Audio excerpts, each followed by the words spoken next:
जय हिंद साथियों, नमस्कार। कैसे हैं आप सब लोग? आशा करता हूं बहुत ही बेहतरीन होंगे। हम दोस्तों एनटीपीसी के लिए एक प्रीवियस ईयर क्वेश्चन पेपर का एक सेट चला रहे थे, जीके जीएस का, बहुत ही शानदार वाला। इसमें हम देख रहे हैं जो जीके जीएस का लेवल क्या आ रहा है। अगर एनटीपीसी में सबसे ज्यादा वेटेज किसका है? जीके जीएस का है।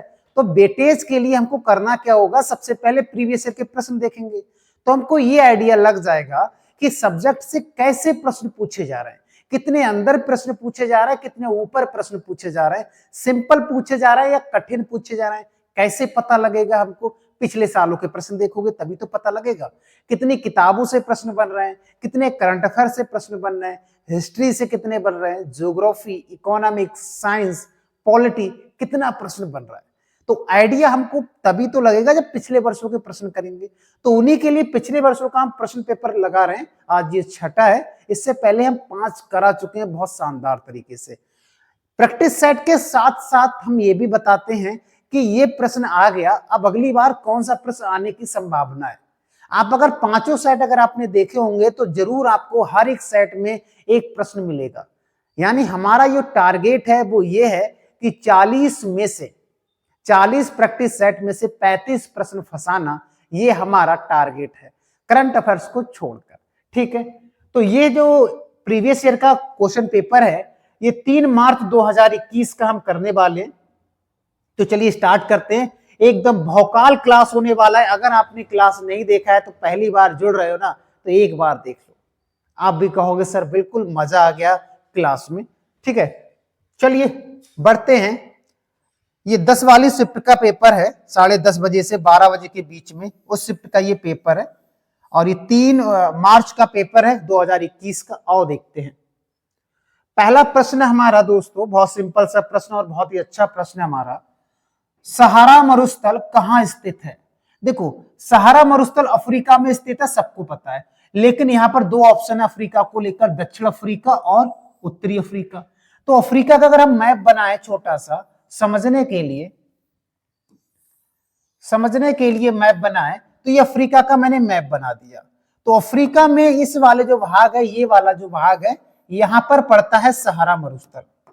यही है मेरे भाई सहारा मरुस्थल, जो उत्तर में पड़ता है। तो हम ये कह सकते हैं उत्तरी अफ्रीका सही हो जाएगा। अगर यहीं पर वो प्रश्न ये पूछ लेता कि कालाहारी मरुस्थल कहां पर है, तो कालाहारी हो जाता दक्षिण में। कालाहारी कहां हो जाता?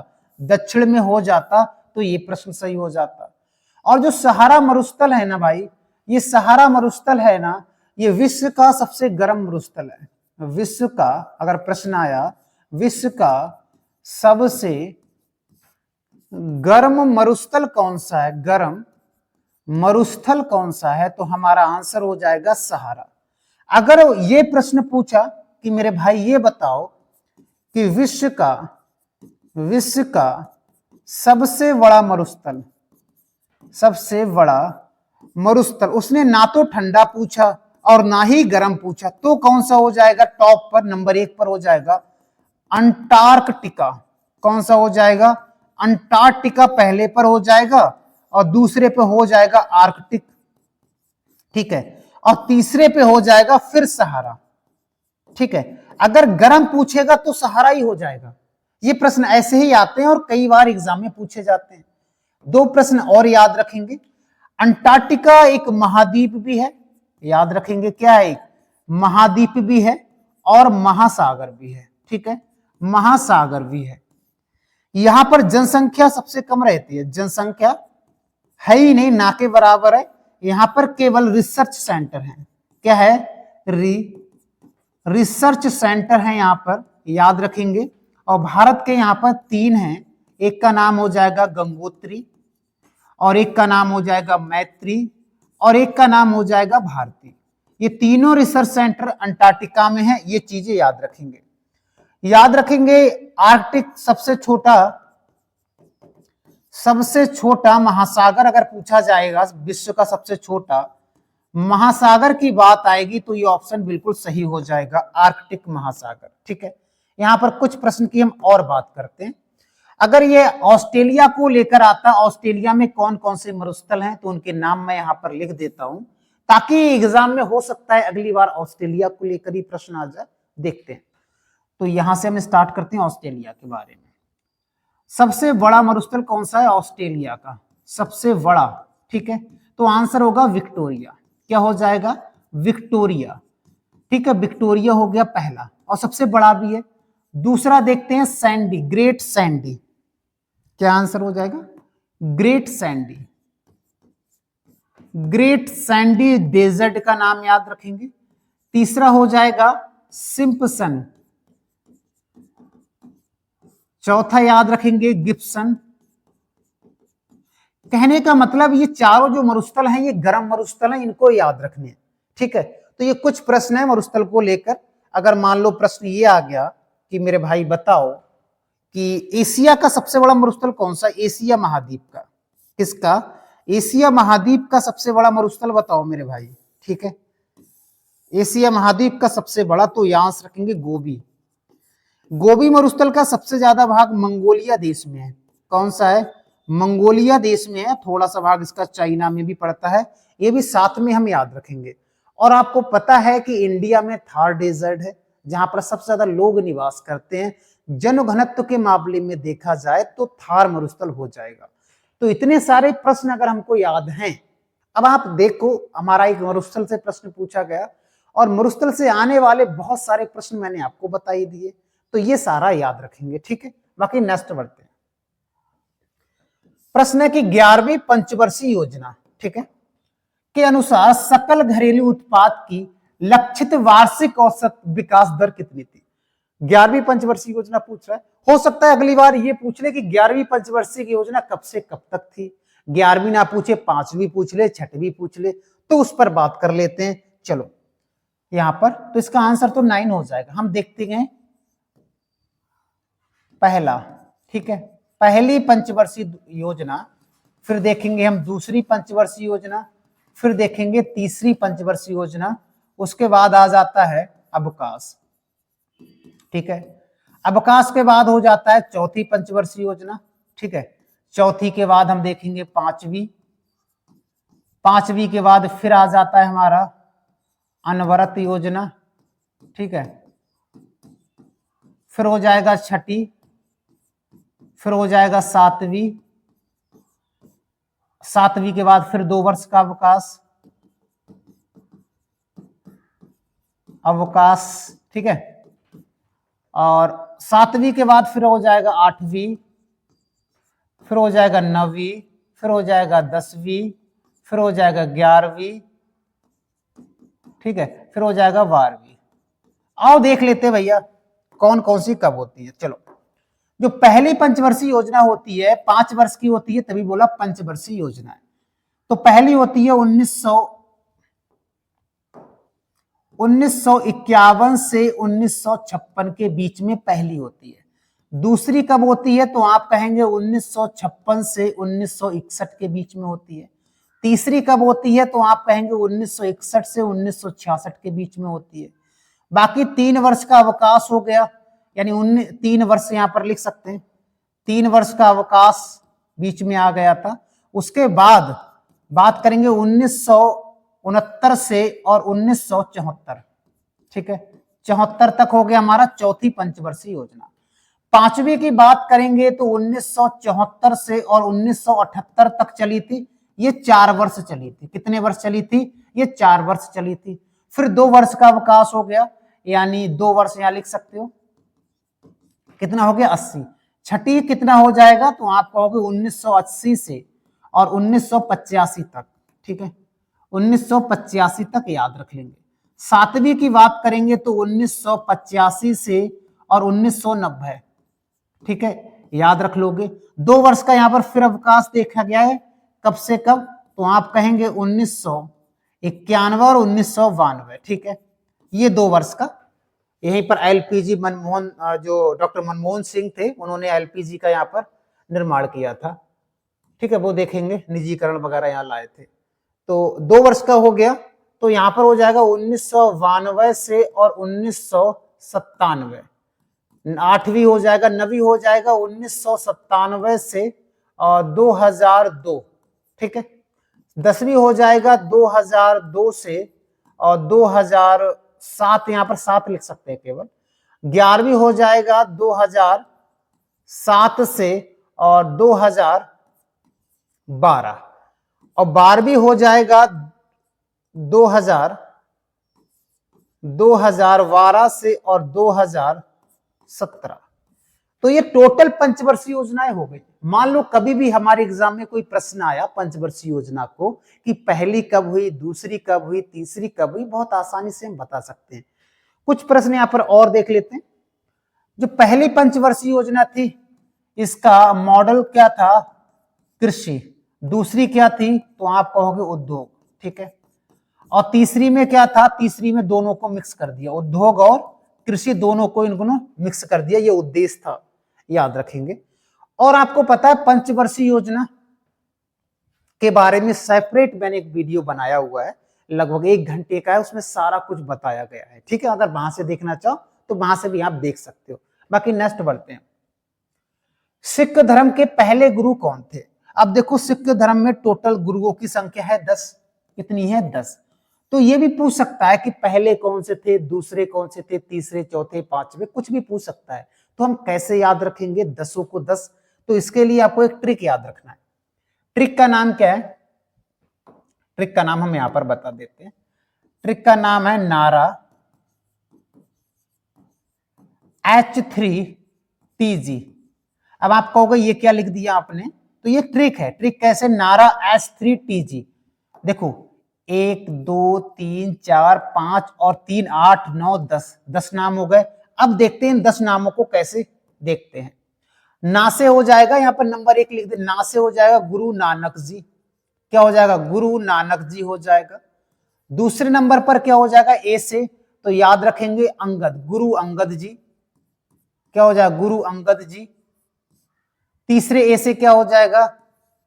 गुरु अमरदास जी, अमरदास जी, ठीक है, गुरु अमरदास जी हो जाएगा। और फिर रा से हो जाएगा चौथे गुरु रामपाल, और गुरु रामदास, रामपाल नाम आ रहा है, गुरु रामदास जी। ए से फिर क्या होगा? लास्ट वाले 5वें नंबर पर जो ए है, गुरु अर्जुन देव जी, गुरु अर्जुन देव जी, ठीक है, अर्जुन देव जी याद रखेंगे। और 6 नंबर पर हो जाएगा, ये H3 से हो जाएगा, हरगोविंद, हरगोविंद, हर गोविंद, हर राय और हरकिशन, हरकिशन जी, ठीक है। ये 3 तो याद रखेंगे, हा से हो जाएगा, हर गोविंद, हर राय, हर किशन जी, 3 ये हो गए, ठीक है। ये 7 भी हो जाएंगे, ये 8 भी हो जाएंगे। अगर 9वें की बात करेंगे तो टी से क्या हो जाएगा? गुरु तेग बहादुर। क्या हो जाएगा? गुरु तेग बहादुर हो जाएगा, ठीक है। और 10 नंबर पर क्या हो जाएगा? जी से गुरु गोविंद जी, गोविंद, गुरु गोविंद याद रखेंगे, ठीक है। अब आपसे चाहे पहला पूछे, दूसरा पूछे, तीसरा पूछे, आप बहुत आसानी से बता दोगे कि भैया पहले पे कौन है, दूसरे पे कौन है और चौथे पे कौन है, ठीक है। आपको 1-2 प्रश्न ये भी याद होगा साथ में कि जो 9वें गुरु थे इनकी हत्या औरंगजेब के द्वारा हो गई थी, कई बार सुना होगा। आपने ये भी सुना होगा कि जो 5वें गुरु थे उनको किसने मारा था, तो याद रखेंगे सलीम ने मार दिया था, है ना। तो ये भी प्रश्न कई बार ऐसे पूछे जाते हैं कि 5वें गुरु, अगर ये याद हो जाएगा तो हमें सारे गुरुओं के नाम याद हो जाएंगे, इसे याद रखेंगे। उसके बाद आगे बढ़ते हैं। उन पशुओं को क्या कहा जाता है जो पौधे और पशु दोनों खाते हैं? ये कह रहे हैं कि ऐसे पशु को बताओ जो पौधे भी खा लेते हैं और पशुओं को भी खा लेते हैं, उन्हें कहते हैं सर्वाहारी। जैसे मनुष्य है, मनुष्य सर्वाहारी में आता है, तो सर्वाहारी हो जाएगा। शाकाहारी वो होते हैं जो मांस नहीं खाते, वो शाकाहारी में हो जाएगा। तो ये कह रहा है पशु बताओ जो दोनों खा जाते हैं, उन्हें सर्वाहारी कहते हैं। जैसे मनुष्य भी दोनों ही खा जाता है। निम्नलिखित में से कौन सी इनपुट डिवाइस, देखो ये कंप्यूटर का प्रश्न है, ये माउस हो जाएगा, ये माउस हो जाएगा। इनपुट डिवाइस कौन सी है इनमें से? ये कंप्यूटर का प्रश्न आ गया। मृगनयनी का महल कहाँ स्थित है? मृगनयनी का, तो इसका सही आंसर हो जाएगा ग्वालियर। और ग्वालियर कहाँ पड़ता है? तो आपका आंसर हो जाएगा मध्य प्रदेश में पड़ता है। ठीक है, ग्वालियर याद रख लेंगे। जबलपुर अगर प्रश्न आया मेरे भाई कि जबलपुर, एक प्रश्न आता है, बहुत प्रश्न आता है कि किस नदी के किनारे है? तो नर्मदा। किस नदी किनारे है? तो नर्मदा नदी के किनारे है जबलपुर। और आपको पता है जबलपुर में भेड़ा घाट, क्या भेड़ा घाट में धुआंधार वाटरफॉल है। क्या है? धुआंधार जलप्रपात है। जलप्रपात है धुआंधार, याद रखेंगे। और यहीं पर पड़ता है कपिल धारा, मध्य प्रदेश में ही है कपिल धारा। ठीक है, ये भी याद रखेंगे। एक प्रश्न और आता है कि मुझे ये बताओ कि पिंक सिटी किसे कहते हैं? क्या कहेंगे कि पिंक सिटी के नाम से किसको जाना जाता है? तो मेरे भाई आंसर होगा जयपुर को। भोपाल किसकी राजधानी है? तो आप कहोगे दोस्तों मध्य प्रदेश की राजधानी भोपाल है। तो कुछ प्रश्न है यहाँ पर, 2-3 प्रश्न मैंने बताए हैं जो बहुत इंपॉर्टेंट हो सकते हैं। बाकी नेक्स्ट बढ़ते हैं। अक्टूबर 2020 ये करंट अफेयर्स का प्रश्न आ गया। तक प्राप्त जानकारी के अनुसार किम जोंग, आपने नाम बहुत सुना होगा, सबसे खतरनाक लीडरों में इनका नाम आता है किम जोंग। कहां के थे? उत्तर कोरिया के थे। अब यहाँ पर दोनों कोरिया लिखी हुई है, उत्तर कोरिया और दक्षिण कोरिया, कंफ्यूजन के लिए दे दिया है। और आपको एक प्रश्न और याद रखना है यहाँ पर, उत्तर कोरिया और दक्षिण कोरिया को अलग करता कौन है? 38 डिग्री समांतर रेखा इनको अलग करने का काम करती है। ये भी साथ में रखेंगे। मान लो उन्होंने पूछ लिया कि चाइना की राजधानी क्या है? तो बीजिंग है मेरे भाई। क्या है? बीजिंग है। और जापान की पूछ लेगा तो टोक्यो है। ठीक है, ये भी कुछ प्रश्न हमको याद रखने हैं। बाकी नेक्स्ट बढ़ते हैं। कंप्यूटर की प्राथमिक मेमोरी कौन सी होती है? कंप्यूटर की तो रैम होती है।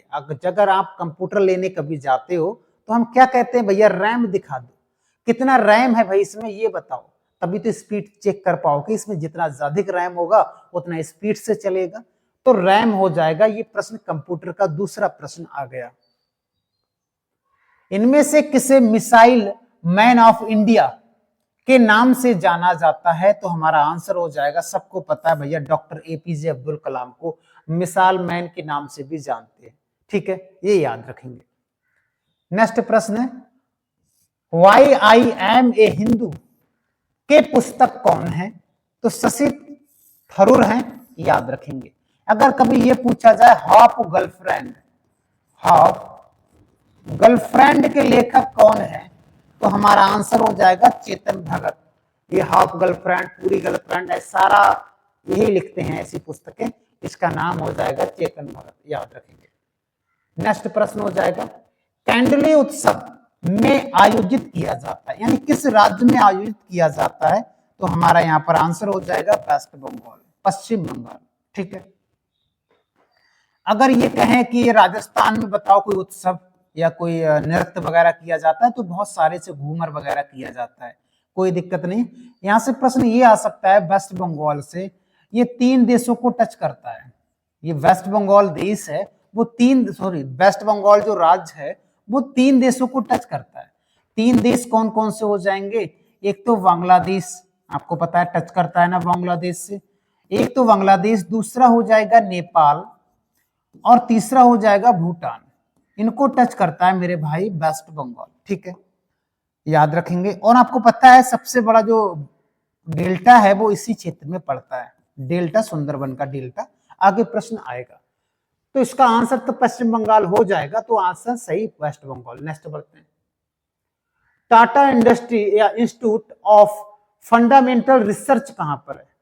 ये प्रश्न आया है कि Tata institute of fundamental research कहां पर है? तो हमारा आंसर हो जाएगा बंबई। यानी ये मुख्यालयों से प्रश्न बन रहे हैं। हमने अभी तक जो 5 साइट देखे हैं उनमें देखा कि फुल फॉर्म से भी प्रश्न आ रहे हैं, और इनका रिसर्च सेंटर भी पूछे जा रहा है, एक प्रश्न ऐसे भी पूछा जा रहा है। ठीक है, याद रखेंगे। अंतरराष्ट्रीय श्रम संगठन का मुख्यालय जिनेवा में है, सबको पता है। स्थापना पूछ रहा है तो 28 जून 1919 को इन्होंने माना है। ये आंसर बिल्कुल सही हो जाएगा। आपको पता है कि डेट 1919 बहुत ही ज्यादा खतरनाक रही है हमारे इतिहास काल में, कि 1919 में बहुत सारे ऐसे कांड हुए थे। जैसे एक तो जलियांवाला हत्याकांड हुआ था, और उसी के समय एक रोलेट एक्ट आया था जिसे हम काला कानून के नाम से भी जानते हैं, या उसको हम बिना दलील, बिना वकील, बिना अपील वाला भी कानून कहते हैं। आपको पता है 1945 का जो डेट है ये भी बहुत इंपॉर्टेंट है, क्योंकि नागासाकी और हिरोशिमा जापान के दो शहर थे जिस पर परमाणु बम फेंका गया था। इंपॉर्टेंट डेट है, ये भी इंपॉर्टेंट डेट है। या आप इस समय कैबिनेट मिशन बुलाया गया था भारत में संविधान बनाने के लिए, और भारत का संविधान बनने की नींव ही है कैबिनेट मिशन, याद रखेंगे। 47 इंपॉर्टेंट इसलिए है, देश आजाद हुआ था इस वर्ष 15 अगस्त 1947 ईस्वी को। तो कुछ ऐसे ही फैक्ट हैं जो आपको याद रखने हैं। बाकी नेक्स्ट बढ़ते हैं। 11 अप्रैल से 19 मई 2019 करंट अफेयर्स का प्रश्न आ गया तक अवधि के दौरान आयोजित हुए लोकसभा चुनाव में कितने चरण थे। जो कोई अगर चुनाव फंस जाता है बीच में एग्जाम के, तो ऐसे भी प्रश्न आ जाके चरण पूछ लिए जाएंगे, तो 7 चरण हो जाएंगे। अब ये लोकसभा पूछ ही लिया है मेरे भाई, तो प्रश्न यहां पर जान ही लेते हैं लोकसभा से क्या क्या प्रश्न आते हैं। चलो, आपको पता है कि लोकसभा की कुल सीटें कितनी है कुल, तो आप कहेंगे 552 ना होकर 550 हो गई है। और चुनाव कितने पर होता है, चुनाव कितने पर होता है, तो याद रखेंगे 543 पर चुनाव होता है। ठीक है, ये याद रखेंगे। और चुनाव लड़ने की आयु कितनी होती है लोकसभा में सदस्य बनने की यह आयु, तो याद रखेंगे 25 वर्ष होती है। ये एक लोकप्रिय सदन माना जाता है। क्या माना जाता है, लोकप्रिय ये सदन माना जाता है। इसको क्यों, क्योंकि ये लोगों के द्वारा चुना गया है, ये लोगों के द्वारा चुना गया है, और इसको भंग भी कर सकते हैं, भंग किया जा सकता है, इसको याद रखेंगे। ठीक है, इसका कार्यकाल की अगर मैं बात करूं, कार्यकाल कितना होता है, तो वैसे तो 5 वर्ष का होता है, लेकिन जब चाहे तब लोकसभा को भंग किया जा सकता है राष्ट्रपति के द्वारा।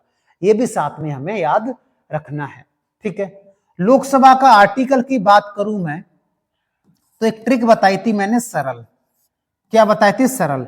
सा का मतलब है संसद, ठीक है, रा का मतलब है राज्यसभा, राज्यसभा, और ला का मतलब है लोकसभा। क्या है, लोकसभा। ठीक है, सरल याद रखेंगे। अब बात करें संसद का आर्टिकल कौन सा, 79, राज्यसभा का 80 और लोकसभा का 81। इसमें इनकी संरचनाओं के बारे में बताया गया है। और आपको पता है संसद के 2 ही सदन होते हैं, लोकसभा और राज्यसभा। अगर यहां पर अंग की मैं बात करूं कि अंग कितने होते हैं, तो अंग 3 हो जाएंगे, इसमें राष्ट्रपति भी इंक्लूड हो जाएंगे। ठीक है, तो इतने प्रश्न हमको याद रखने। नेक्स्ट बढ़ते हैं। इनमें से किसे आर्थिक विज्ञान के लिए नोबेल पुरस्कार से सम्मानित किया गया है, तो अमर्त्य सेन, याद रखेंगे, कई बार प्रश्न बना हुआ है। दादा भाई नौरोजी से बहुत प्रश्न बनते हैं, जयप्रकाश नारायण, बिहार से बहुत सारे प्रश्न बनते हैं। लोकसभा के पहले अध्यक्ष सुकुमार सेन थे, ये याद रखेंगे। ठीक है, पिछली क्लास में इनके बारे में मैंने आपको बताया था, इनको ओल्ड मैन के नाम से जाना जाता है। और दूसरा, कांग्रेस का अधिवेशन कोलकाता में हुआ था, उसकी अध्यक्षता भी इन्होंने ही किया था। और इन्होंने की एक पुस्तक थी the poverty rule British in India, ये एक पुस्तक भी थी इनकी, ये भी पूछी जाती है। एक वयस्क मानव हृदय का औसत वजन कितना होता है, एवरेज वजन कितना होता है हृदय का, तो यहाँ पर 300 ग्राम लिखा हुआ है। एवरेज लगभग में 300 ग्राम माना जाता है। किसका, तो आप कहोगे दिल का। ठीक है, चलो, इनमें से किसने पहली बार यूनाइटेड नेशन शब्द का इस्तेमाल किया था। अब देखो, ये तो कोई सब्जेक्ट का क्वेश्चन नहीं है, बताओ, कोई सब्जेक्ट में नहीं पढ़ा होगा ये, किसने स्टार्ट किया था, तो याद रखेंगे फ्रैंकलिन डी रूजवेल्ट ने किया था। ठीक है, याद रखेंगे, यूनाइटेड नेशन, और इसका मुख्यालय कहां पर है, न्यूयॉर्क में है। भारतीय राष्ट्रीय कांग्रेस अधिवेशन में भारतीय राष्ट्रीय गान पहली बार किस वर्ष गाया गया था, तो पहली बार गाया गया था 1911 ईस्वी में। अगर मैं यहां पर बात करूं पहली बार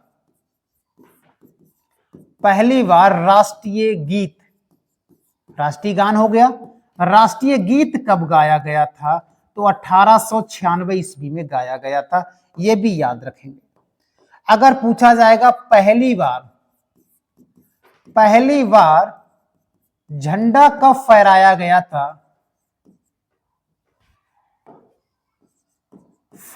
गया था?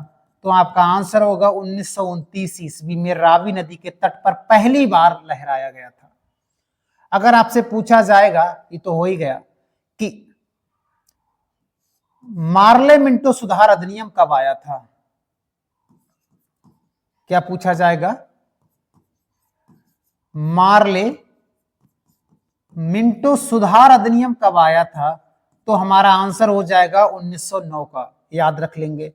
अगर ये कब भी पूछा जाए कि राजधानी परिवर्तन कब हुआ था, क्या राजधानी परिवर्तन कब हुआ था? तो हमारा आंसर क्या हो जाएगा कि 1912 ईस्वी में। पहले कोलकाता थी राजधानी, कोलकाता से दिल्ली को स्थानांतरित किया था, कोलकाता से दिल्ली लाया गया था, है ना। तभी तो चांदनी चौक पर बम भी फेंक दिया था, याद रखेंगे। तो ये कुछ प्रश्न है जो हमको याद रखने हैं, ये भी प्रश्न कभी कभी पूछे जा सकते हैं। बाकी नेक्स्ट बढ़ते हैं। चंद्रमा पर उतरने वाला पहला अंतरिक्ष यान कौन सा था जो पहली बार उतरा था? अपोलो 11। ये पहली बार चंद्रमा पर उतरने वाला यान था, याद रखेंगे। इनमें से कौन सी महारत्न दर्जा प्राप्त कंपनी नहीं है? देखो, नहीं हमको याद रखना है, नहीं है। तो ये तीनों है, चाहे IOCL बोल दे, चाहे व्हील बोल दे या गेल बोल दे, सारी है, लेकिन ये वाली MTNL ये नहीं है, ये याद रखेंगे। नृत्य शैली चेडी की उत्पत्ति किस राज्य में हुई है? चेडी की बात कर रहे हैं मेरे भाई, तो हिमाचल प्रदेश। हिमाचल प्रदेश इंपॉर्टेंट है, हिमाचल प्रदेश चाइना को टच करता है मेरे भाई, और हिमाचल प्रदेश की राजधानी शिमला है। ठीक है, क्या राजधानी है? शिमला है। और शिमला जाना जाता है राष्ट्रीय आलू अनुसंधान केंद्र है। यहाँ पर क्या है? राष्ट्रीय आलू अनुसंधान केंद्र है, यहाँ पर आलू अनुसंधान केंद्र है। और शिमला में आपको पता है 1914 में शिमला समझौता हुआ था, जिसमें मैकमोहन रेखा का निर्धारण किया गया था। किसका? तो आप कहोगे दोस्तों मैकमोहन, ठीक है, 1914 ईस्वी में। अगर बात करें हिमाचल प्रदेश में, ज्वालामुखी मंदिर है, एक बहुत प्रसिद्ध मंदिर है ज्वालामुखी मंदिर, याद रखेंगे। हिमाचल प्रदेश में और क्या इंपॉर्टेंट हो सकता है? तो आपको पता है हिमाचल प्रदेश में एक दर्रा है जिसे हम रोहतांग दर्रा के नाम से जानते हैं। इसी में एक दर्रा है सिपकीला के दर्रा के नाम से जानते हैं, जहां से सतलज नदी भारत में प्रवेश करती है। उसके बाद एक दर्रा है जिसे हम वाड़ा लाचा दर्रे के नाम से जानते हैं। ये तीन दर्रे हिमाचल प्रदेश की इंपॉर्टेंट है। हिमाचल प्रदेश की और कुछ बात करें तो हिमाचल प्रदेश में जैसे खिरगंगा, क्या खिरगंगा एक नेशनल पार्क है हिमाचल प्रदेश में। एक इंदर किला नेशनल पार्क भी हिमाचल प्रदेश में। ग्रेट हिमालयन, अगर पूछा जाएगा हिमालयन कहाँ का है, तो ये भी हिमाचल प्रदेश का है। इतने प्रश्न हमें यहां से याद रखने हैं, ठीक है। बाकी नेक्स्ट बढ़ते हैं। पुरातात्विक स्थल सरकोटला, कहेंगे सुरकोटला भी लिखा हुआ मिलेगा। जब आपने हड़प्पा सभ्यता पढ़ी होगी तो हड़प्पा सभ्यता के दौरान ये स्थल को खोजा गया था, ठीक है। किस राज्य में है? तो गुजरात राज्य में। आपको पता है कि हड़प्पा सभ्यता को हड़प्पा इसलिए कहा जाता है क्योंकि पहला खोजा गया स्थल ही कौन सा था? हड़प्पा था, ठीक है। तो यहाँ पर हड़प्पा के बारे में कुछ फैक्ट जान लेते हैं। जैसे हड़प्पा की अगर मैं बात करूंगा तो पहला स्थल था खोजा हुआ, कौन सा? पहला स्थल था जिसको खोजा गया था, जिस कारण से इसको सैंदव सभ्यता, हड़प्पा सभ्यता, सिंधु घाटी सभ्यता के नाम से भी जानते हैं। और इसको खोजने का काम दयाराम साहनी ने किया था। दयाराम साहनी ने किया था, याद रखेंगे। और ये बात है 1921 की, ठीक है। और ये रावी नदी के किनारे है, ठीक है, रावी नदी के किनारे है। ऐसे ही मैं बात करूं मोहनजोदड़ो से अगर प्रश्न आया, किससे, मोहनजोदड़ो से प्रश्न आया हमारे एग्जाम में,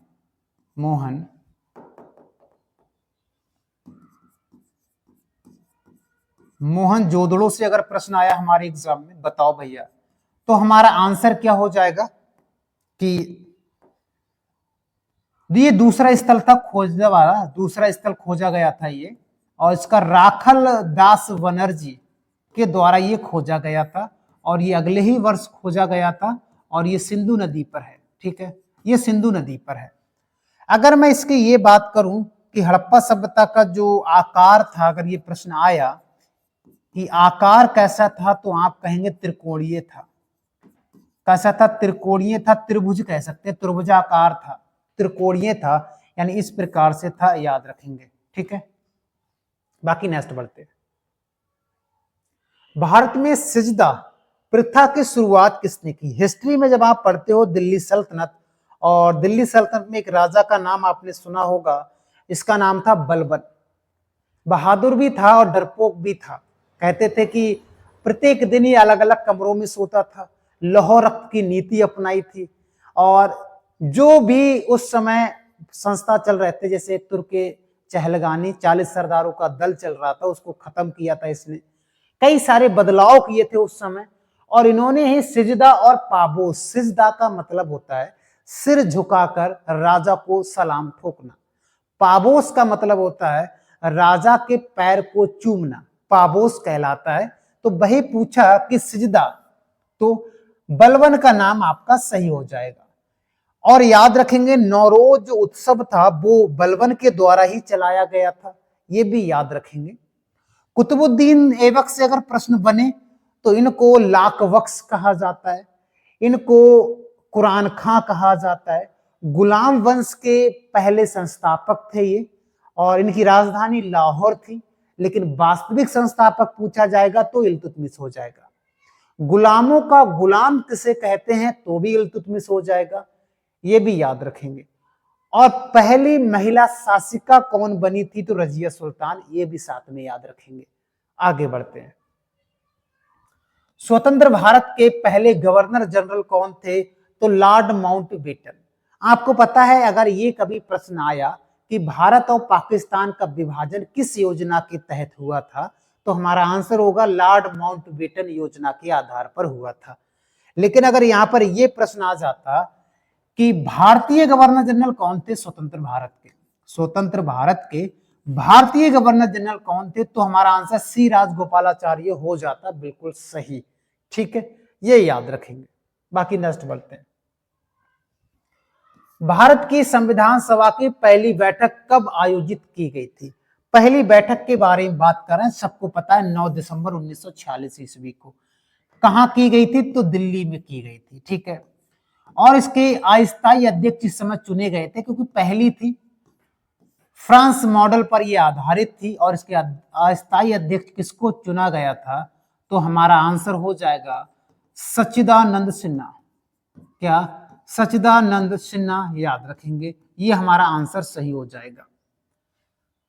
और याद रखेंगे अगर पूछा जाएगा दूसरी कब हुई, दूसरी बैठक 2 दिन के बाद होती है मेरे भाई, 11 दिसंबर को। ठीक है, दूसरी होती है। अगर पूछा जाएगा तीसरी कब हुई, तो फिर 2 दिन के बाद 13 दिसंबर को तीसरी होती है। ठीक है, अगर पूछा जाएगा लास्ट कब हुई, तो लास्ट हुई थी 24 जनवरी 1950 को लास्ट हुई है। आपसे पूछा जाएगा टोटल कितनी हुई है भैया, तो टोटल में ऑप्शन में 11 आएगा या 12 आएगा। आप कहोगे ऐसा क्यों?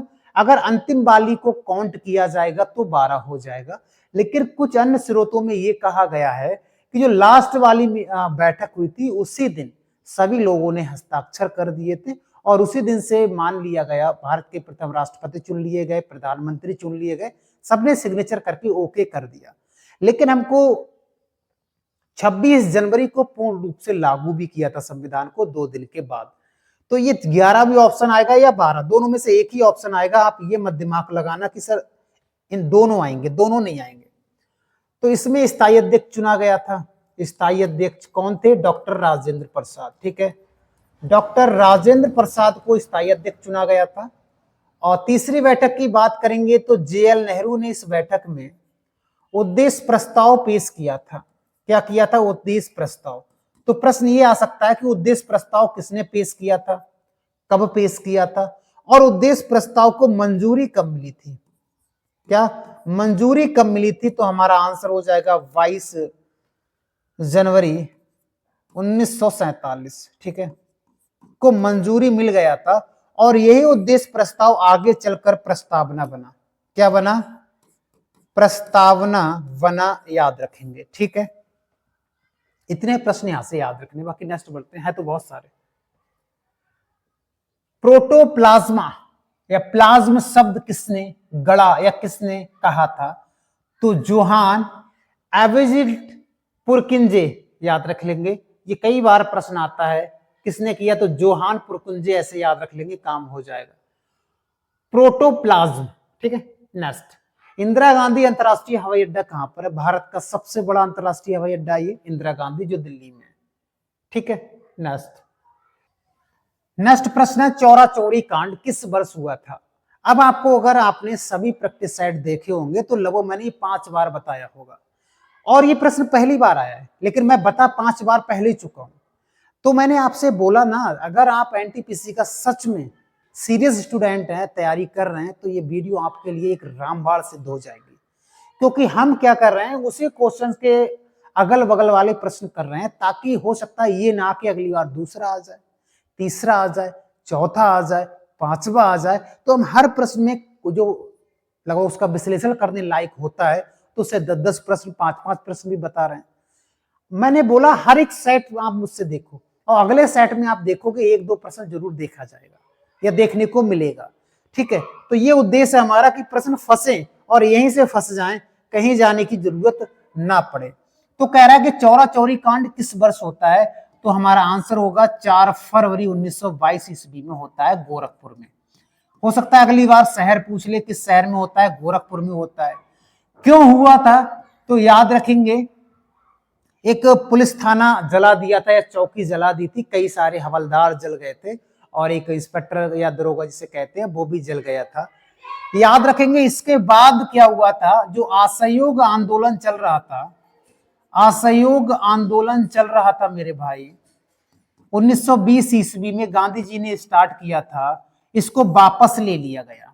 क्या? तो ये प्रश्न ये भी बनता है कि असहयोग आंदोलन किस घटना के बाद वापस ले लिया गया? तो चौरा चौरी कांड के बाद, याद रख लेंगे। मैंने कहा था 1913 ईस्वी है, तो याद रखेंगे गदर पार्टी की स्थापना हुई थी। अगर प्रश्न आ जाएगा कि गदर पार्टी की स्थापना किसने की, तो लाला हरदयाल के द्वारा किया गया था। लाला हरदयाल के द्वारा गदर पार्टी की स्थापना हुआ था। और 1917 ईस्वी में आपको पता है गांधी जी के द्वारा चंपारण स्टार्ट हुआ था, चंपारण सत्याग्रह किया था, क्योंकि 3 कटिया जो टैक्स ले रहे थे बिहार में, तो उसको खत्म करने का काम गांधी जी के द्वारा हुआ था। उसे चंपारण पहला था गांधी जी का सत्याग्रह, ठीक है, ऐसे भी कह सकते हैं। नेक्स्ट बढ़ते हैं। आपसे पूछा जाएगा नंदा देवी राष्ट्रीय उद्यान किस राज्य में? अब नंदा देवी मैंने कहीं ना कहीं बताया था 5 सेट में, देखो 2 प्रश्न मिल गए, तो हमारा उद्देश्य है कि प्रश्न जरूर मिलेंगे हमारे एग्जाम में। तो नंदा देवी उत्तराखंड की हाईएस्ट पीक है, ये मैंने आपको बताया था, और उत्तराखंड का ये नेशनल पार्क है। हो सकता है अगली बार राजा जी आ जाए, ठीक है ना, राजा जी नेशनल पार्क आ जाए, कि किस राज्य में? तो उत्तराखंड में। आपको पता है कि श्री राजगोपालाचारी जो थे, उनका उपाधि थी राजा जी, जिसके नाम से एक नेशनल पार्क बना दिया गया उत्तराखंड में, जिसे हम राजा जी के नाम से जानते हैं। अगर दूसरा पूछा जाएगा कि फूलों की घाटी नेशनल पार्क कहां पर है, तो हमारा आंसर भी उत्तराखंड हो जाएगा, ठीक है। अगर पूछा जाएगा गंगोत्री कहां का है, गंगोत्री, हमसे पूछा जाएगा गोविंद नेशनल पार्क कहां का है, हमसे पूछा जाएगा जिम कॉर्बेट, क्या? Jim Corbett. और आपको पता है भारत का पहला नेशनल पार्क है ये, जिसका नाम है जिम कॉर्बेट, है ना, भारत का पहला है ये, या हम कह सकते हैं भारत का पहला, या हम कह सकते हैं पुराना है। कौन सा? जिम कॉर्बेट, याद रखेंगे उत्तराखंड में पड़ता है।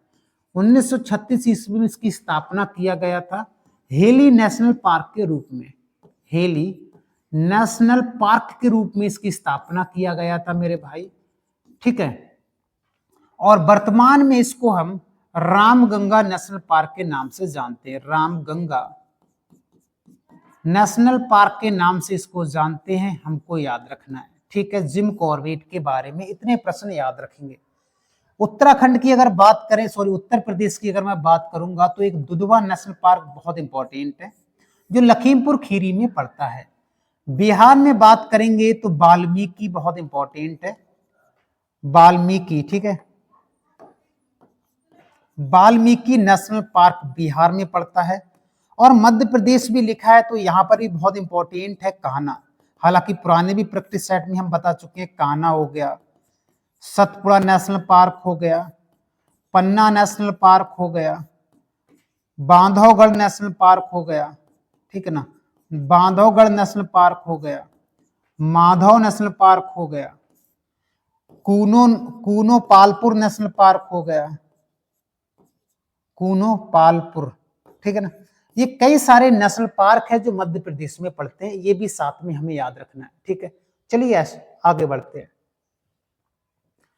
नेक्स्ट है कि निम्न में से कौन सा पशु ऊतक प्रकार नहीं है, यहां नहीं पूछ रहा है कि नहीं में हमें बता दो भैया। मेरिस्टेमेटिक ऊतक, मेरिस्टेमेटिक ऊतक जैसे टिश्यू कह सकते हैं, ऑप्शन नंबर ए बिल्कुल सही हो जाएगा, ये नहीं है, बाकी ये तीनों है, ठीक है। नेक्स्ट, आरबीआई का मुख्यालय कहां पर है? मुंबई में। अब ये प्रश्न भी दोबारा आ गया है, ये भी मैंने पिछले सेटों में बताया था, और मैंने ये भी कहा था इसकी स्थापना कब हुई थी आरबीआई की, तो 1 अप्रैल 1935 ईस्वी में इसकी स्थापना होती है, याद रखेंगे, ठीक है। नेक्स्ट बढ़ते हैं। सार्क के सदस्य देशों की संख्या कितनी है? सबको पता है भैया, 8 है। कितनी है? 8 है। अब ये कमेंट करके आप लोग बताओगे दोस्तों ये 8 देश कौन से हैं, साथ में उनका स्थापना भी कब हुआ था, और ये बातें हम आपको बता चुके हैं, लेकिन कमेंट करके आप लोग जरूर बताइएगा, उससे ये लगेगा कि आपको याद भी हो जाएंगे। हो सकता है अगली बार यही पूछ लिया जाए कि निम्नलिखित में से कौन सा देश सार्क में नहीं है शामिल, कोई पता नहीं भाई, ठीक है। उज्जैन में अगला कुंभ किस वर्ष लगेगा? ठीक है, वो 21 का है, 2028 में लगेगा। आपको पता है कुंभ जो मेला है वो 4 स्थानों पर लगता है। कितने स्थानों पर? 4। एक लगता है प्रयागराज में जो इस बार लगा था अभी, प्रयागराज। दूसरा लगता है उज्जैन में, ठीक है ना, उज्जैन। तीसरा लगता है हरिद्वार, ठीक है, और चौथा लगता है नासिक। अब सबसे पहली बात तो ये है कहां कहां पर? नासिक है महाराष्ट्र में, हम इसको MH लिख देते हैं, महाराष्ट्र। हरिद्वार है उत्तराखंड में, हम यूपी लिख देते हैं। उज्जैन है मध्य प्रदेश में, हम मध्य प्रदेश MP लिख देते हैं। प्रयागराज है उत्तर प्रदेश में, हम यूपी लिख देते हैं, ठीक है। इतने अलग अलग राज्यों में लगता है। अगर मैं बात करूं प्रयागराज में किस नदी के किनारे लगता है, तो हम आंसर लिखेंगे गंगा प्लस यमुना नदी के किनारे संगम पर लगता है प्रयागराज। लेकिन हम कहते हैं सरस्वती, लेकिन सरस्वती वर्तमान में नहीं है, विलुप्त तो हो चुकी है। अगर हम उज्जैन की बात करें तो उज्जैन लगती है क्षिप्रा नदी के किनारे, क्षिप्रा नदी के किनारे। क्षिप्रा नदी चंबल की सहायक नदी है, किसकी? चंबल की। और चंबल यमुना की सहायक नदी है, और यमुना गंगा की सहायक नदी है, ये आपको पता होना चाहिए। हरिद्वार में गंगा नदी पर लगता है, और नासिक में गोदावरी नदी पर लगता है। किस नदी पर? गोदावरी नदी पर लगता है, हमें याद रखना है, ठीक है। बाकी नेक्स्ट बढ़ते हैं। निम्नलिखित में से कौन सा झूठ का पता लगाने वाली मशीन है? ये रिपीट हो गया है प्रश्न, एक बार ये मैंने आपको बताया था, पॉलीग्राफी या पॉलीग्राफ इसको कहते हैं, याद रखेंगे। नेक्स्ट हमारा, इनमें से किसी आधुनिक वनस्पति विज्ञान का जनक, देखो जनक से 2 प्रश्न इस बार पूछ लिए गए। कार्ल लिनियस, याद रखेंगे, कार्ल लिनियस किसके हैं? तो आप कहोगे आधुनिक वनस्पति विज्ञान के जनक हैं। बाकी नेक्स्ट बढ़ते हैं। माइकल ओ डायर की हत्या किस भारतीय क्रांतिकारी ने किया था?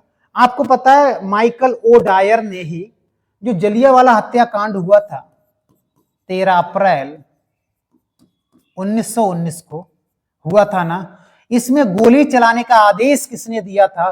तो इसी ने तो आदेश दिया था गोली चलाने का, और इसको खत्म करने का काम किसने किया था? उधम सिंह ने। याद रखेंगे 1940 ईस्वी में इनको मार दिया था, लंदन जाके मार के आए थे, क्योंकि जलियांवाला हत्याकांड में हजारों लोग मारे गए थे। बहुत सारे लोग, जो बीच में कुआं था उसमें दब के बहुत सारे लोग मर गए थे।